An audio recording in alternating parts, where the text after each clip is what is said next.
Afternoon everyone, everybody. Ito po, magko-convert tayo ng motor ng dryer. Ito po, motor po ng washing machine. Pwede po bang i-convert ng gawin nating motor ng dryer? Pwede po yan. Ito po, tinanggal na po natin yung kanyang lock. Bali tatanggalin po natin to, papalit po natin yon kasi malaki po ito, shafting niya. Ito po. Ang problema naman po nitong dryer ay may init ang motor. Binuksan ko na rin po.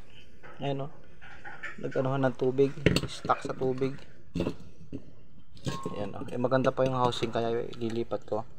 Bubo tayo ng isang dryer. Yan, pwede po yan, pwedeng convert yan.